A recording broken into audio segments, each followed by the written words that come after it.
In this video, I am going to explain about Laplace transform.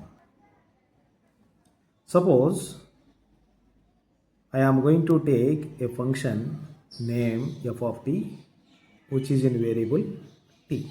The Laplace transform of any function f of t is denoted by L of f of t.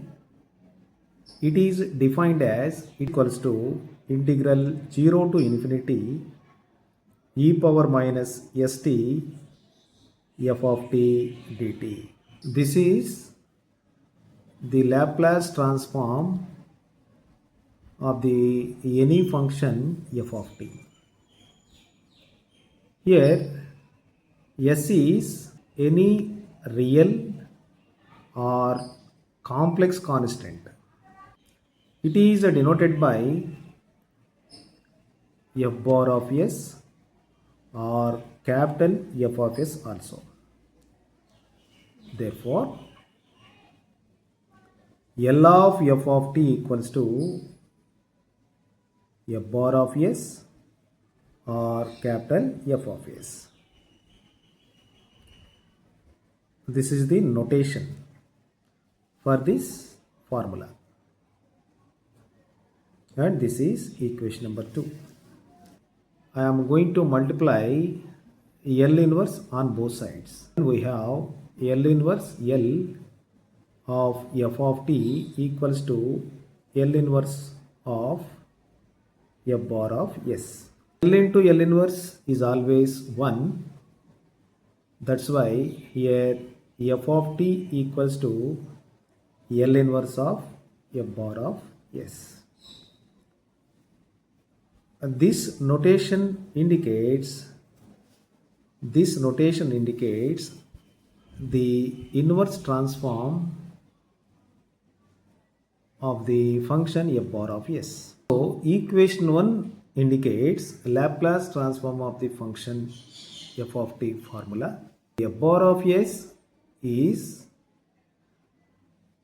Laplace transform of the function f of t.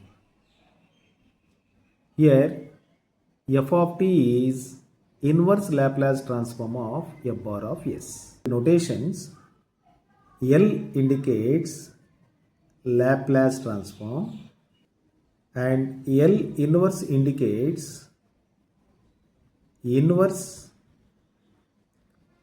Laplace transform. Now, what are the sufficient conditions for existence of Laplace transform? Sufficient condition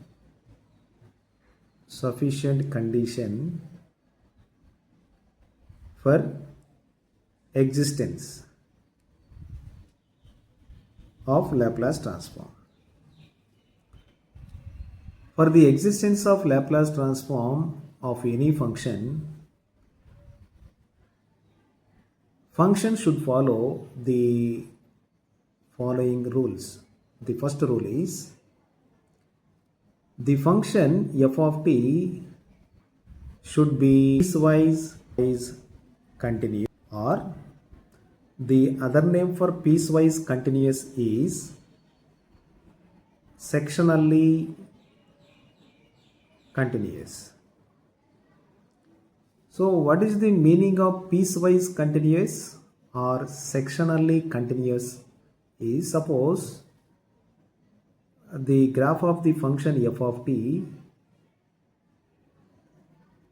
is the horizontal line. We can take the values of t, and f of t is the values can be taken on y-axis.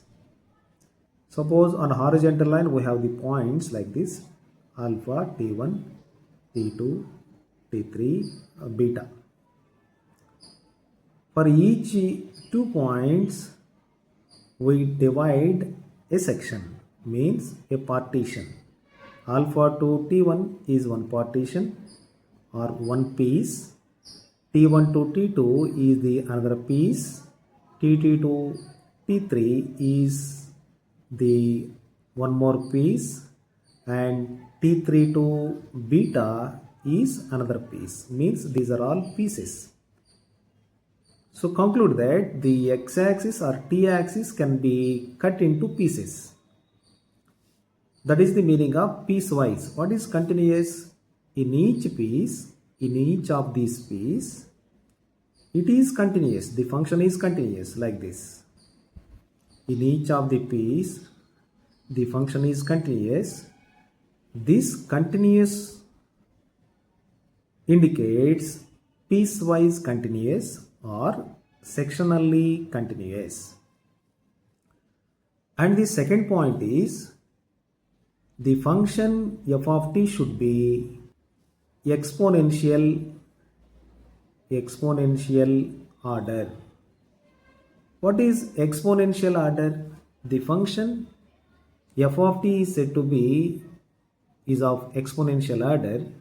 It satisfies limit t tends to infinity e power minus st f of t is equals to some finite value 0 or any finite value. Any function satisfies this role, the function is called exponential order. So this is the Laplace transform of the any function formula. This is Laplace transform of the any function notation. Laplace transform of the any function f of t is denoted by f bar of s. What f bar of s is the Laplace transform of f of t.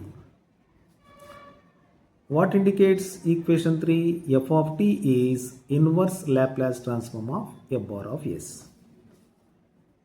So L means Laplace transform. L inverse means inverse Laplace transform operators. What is the sufficient condition for the existence of Laplace transform of any function? The function f of t should be piecewise continuous. The one more condition for f of t is it should be exponential order.